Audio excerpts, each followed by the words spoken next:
So I want to talk real quick about the number one mindset shift required to succeed as an entrepreneur, and the underlying principle that until you get it, it's going to keep you stuck and you're not going to be able to go there. So the big mindset shift is, and it comes down to the basic unit of what entrepreneurship requires, which is something that someone will pay for. Once you have something that someone will pay for, and I mean willingly, not manipulatively or coercively because you used fake scarcity or, aggressive copywriting, or you tricked them into buying it. I mean something that someone genuinely sees value in and wants to pay for. That once you have that, then you figure out how to scale it, you figure out how to dial in the economics of it, you figure out how to dial in the delivery and fulfillment of it and the sales and marketing of it. But fundamentally, do you have something that someone will pay for? And the challenge in this world is that we are reared our entire life to believe that we are someone that someone will pay for. That our fundamental value to the economy and really to each other is our existence. It's our time, it's our labor, it's our effort, it's our skill perhaps that we've learned and that we can trade as time and effort for money.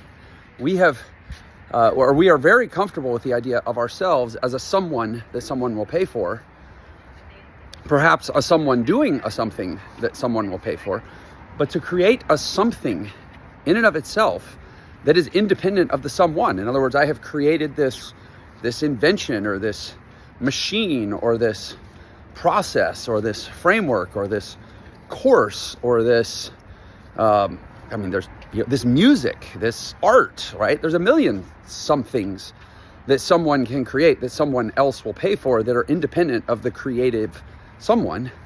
But we don't think that way. We think that, if someone's going to pay me, it's going to be because I'm going to show up and do something. And here's why I think we tend to be stuck in thinking this way. This is that underlying principle that I was talking about. Because honestly, let me set the stage for this. It's not that hard to think of something that someone will pay for. People are like, I don't know what to do. I can't imagine an entrepreneuring way to get free and not always have to be so in it and giving of my time and draining my life away, just trying to get money to live and ideally to thrive. And it's because we aren't trained. We haven't habituated ourselves to constantly be scanning the world going, what's something that someone will pay for? What's something, in the whole Japanese ikigai concept takes it even deeper. What's something that someone will pay for that I actually would enjoy and would make a positive contribution to the world and that I'm qualified or good enough to help create? Oh, hey, Boosh. You're not we're out for hold on, let me finish my video, okay? So, anyways, she's gonna walk with me.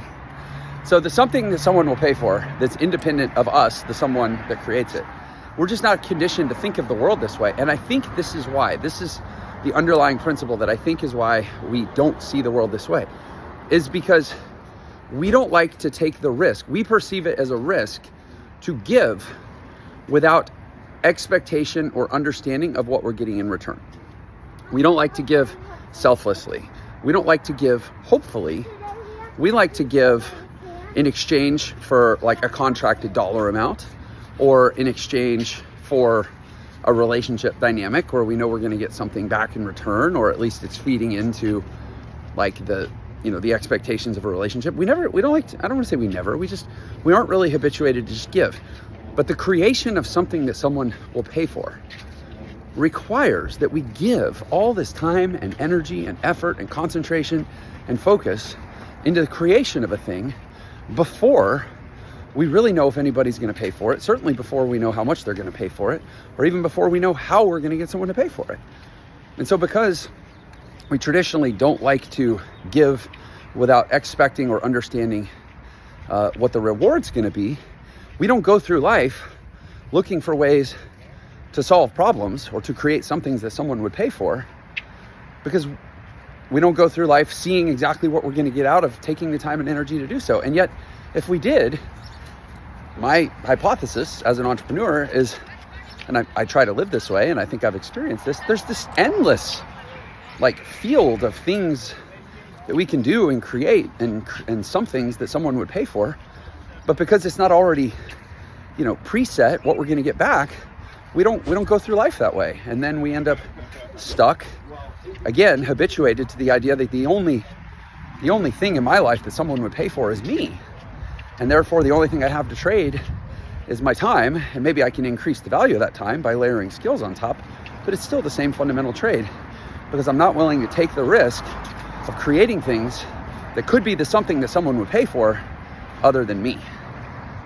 So there you go. Hope that's inspires you to live a little differently, think a little differently, and maybe do some things that could set you free.